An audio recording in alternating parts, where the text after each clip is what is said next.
Vós sois o sal da terra. Ora, se o sal se tornar insosso, com que salgaremos? Vós sois a luz do mundo. Não pode ficar escondida uma cidade construída sobre um monte. Ninguém acende uma lâmpada e a coloca debaixo de uma vasilha, mas sim num candeeiro, onde brilha para todos que estão na casa.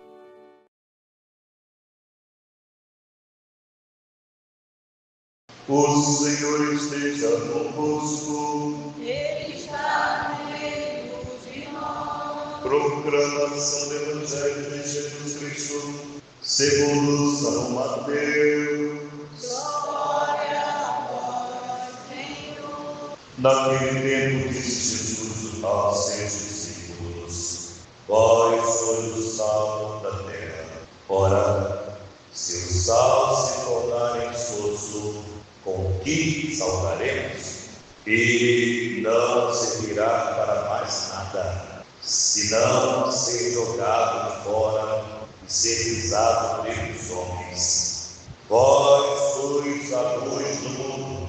Não pode ficar escondido numa cidade construída sobre um monte. Ninguém acende uma lâmpada e a coloca debaixo de uma vasilha, mas sim no candeeiro, onde brilha para todos que estão na casa. Assim também brilha a vossa luz diante dos homens, para que vejam as vossas boas obras e louvem o vosso Pai que está nos céus. Palavra da salvação.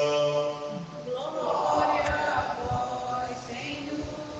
Queridos irmãos e irmãs, precisamos recordar um pouquinho do domingo passado, onde nós vimos que Jesus subia ao monte e nesse monte ele ensinava aos discípulos, assim como Moisés, que subindo ao monte recebeu os 10 mandamentos, as tábuas dos mandamentos.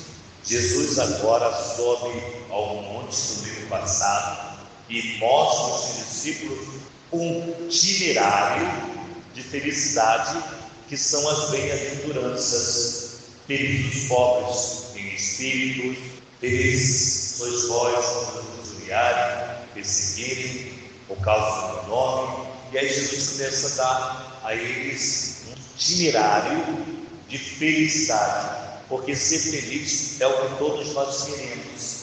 E Jesus vai dizer um caminho de felicidade que nós vimos no domingo passado.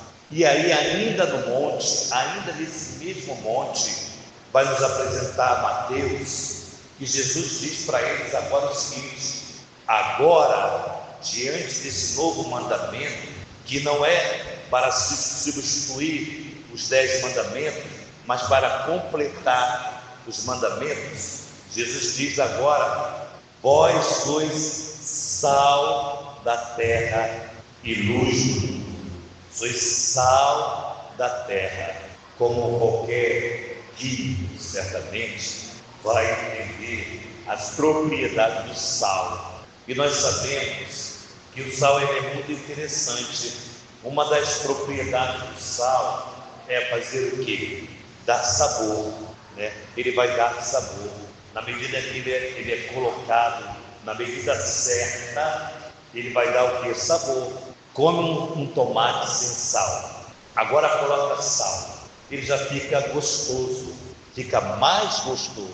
Come uma comida, se ela for sem sal, ela não deixou de ser, o arroz não deixou de ser o arroz, o feijão não deixou de ser feijão, mas ele não tem o quê? O sabor. Então nós sabemos para que vai servir o sal na nossa vida, para dar o sabor. E o que é mais interessante do sal? Como ele pode assemelhar-se ao cristão. Mas que história é essa, padre? Como é que o sal pode assemelhar-se ao cristão?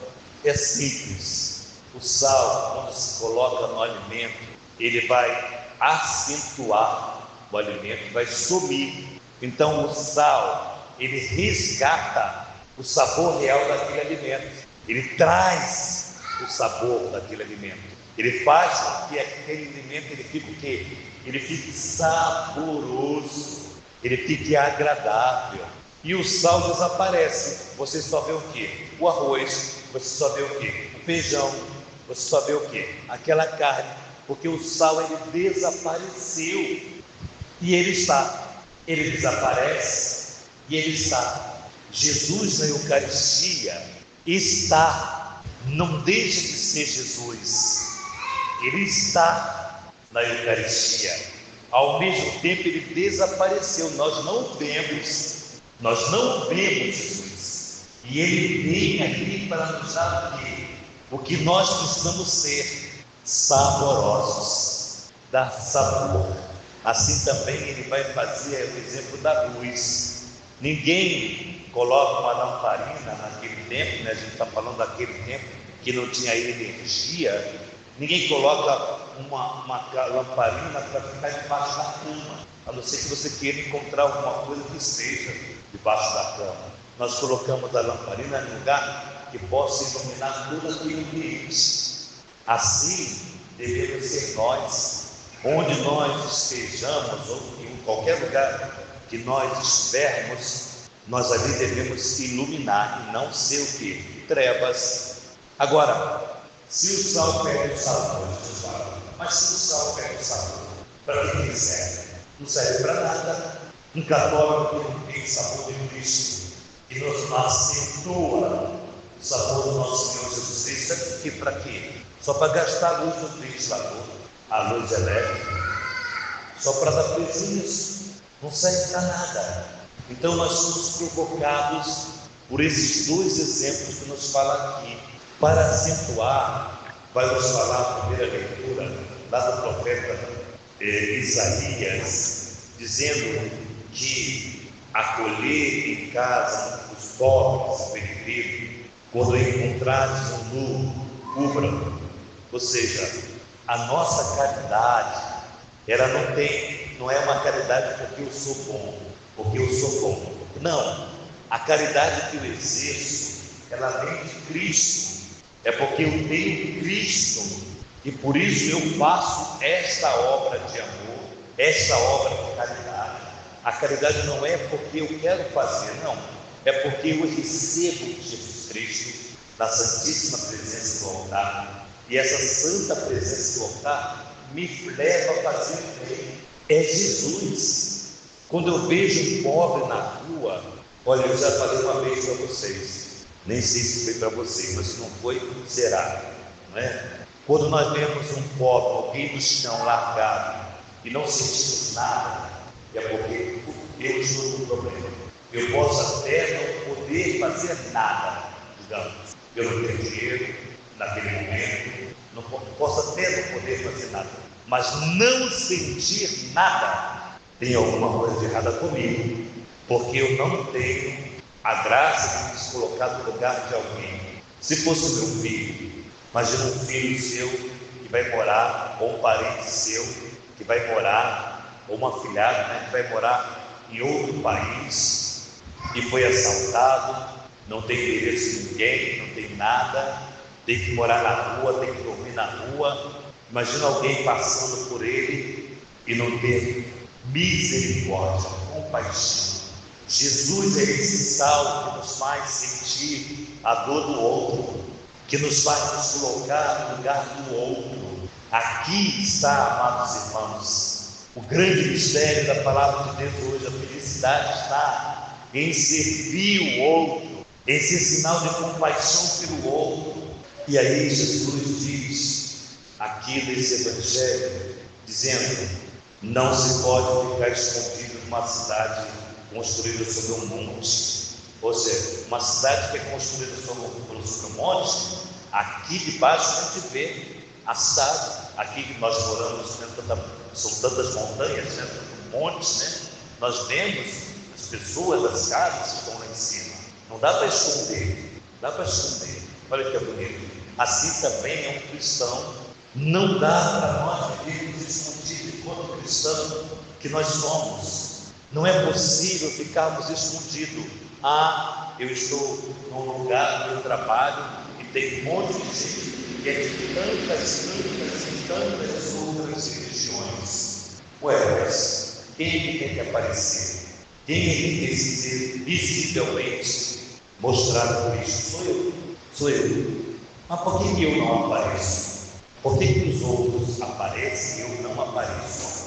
Então, será que eu de fato tem sido alguém que dá sabor naquele ambiente?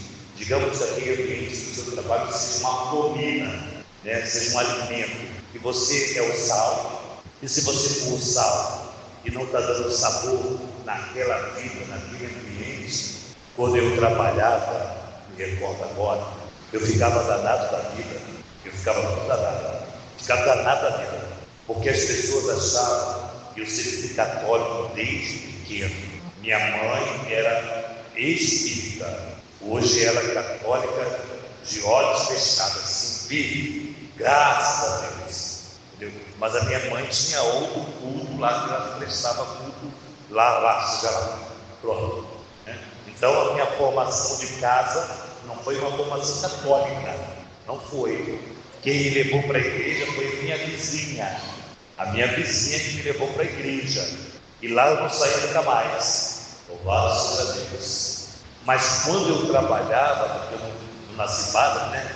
Quando eu trabalhava no meu trabalho, as pessoas achavam que eu era protestante, porque eu sempre tive postura de católico. Mas as pessoas, você é crente? Sou, porque eu creio em Deus,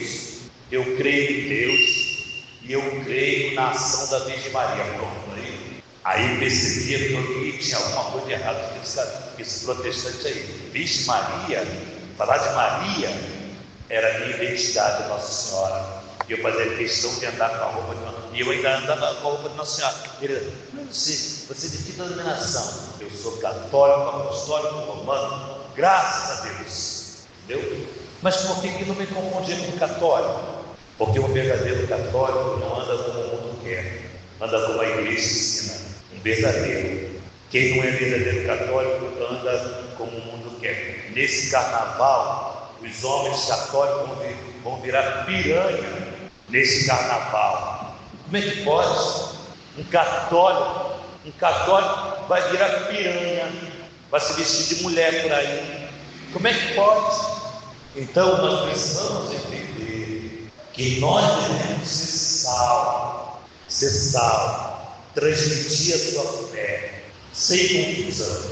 Católico não pode tudo, não é verdade isso. Católico pode tudo que Deus manda fazer, tudo. Isso católico pode.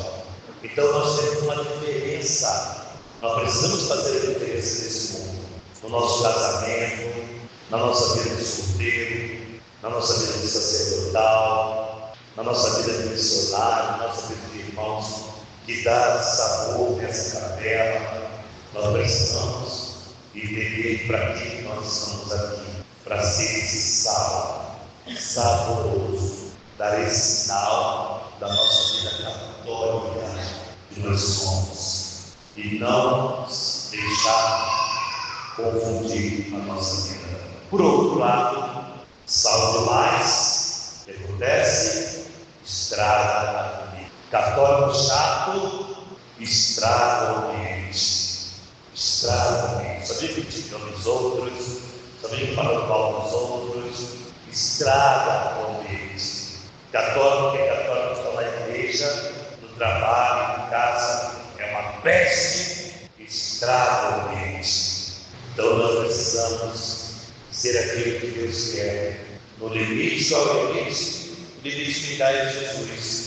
Falar de santos hoje celebramos Santa Josefina Baquita, que aos 5 anos de idade foi sequestrada por uma outra tribo e vendida como escrava, nunca mais viu a sua família, nunca mais conviveu, foi vivendo como escrava, até que chegou na França, onde ela cuidava de uma criança como escrava, e era tão amada por essa família, de tantas sofreu, ela sofreu como qualquer escravo sofreu na vida. Essa sofreu.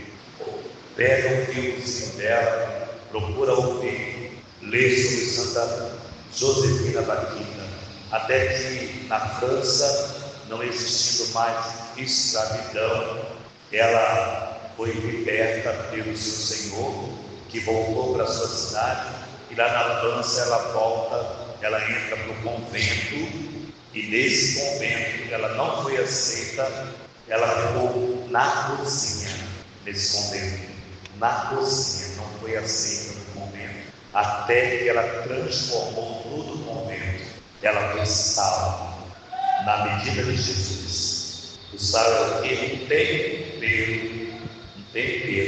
tempero importante. Mas o vinagre também é um tempero? Sim ou não? Sim, vinagre também é um tempero. Dá para tomar vinagre? Tomar um copinho de vinagre? Não dá para tomar um copinho de vinagre, não dá. Bota o vinagre na comida, ele é o vinagre. O vinagre, ele aceitou o que ele é. Ele vai ser vinagre. Você sentiu o gosto do quê? Do vinagre. O sal não. O sal você coloca, o sal, ele se transforma no gosto do tomate, no gosto do arroz, no gosto da carne. Ele some. Ele não é o mais importante, o mais importante é você. Assim Jesus nos quer, que nós desaparecemos para que Ele apareça. Eu desapareça e Jesus apareça. Louvado seja nosso Senhor Jesus Cristo.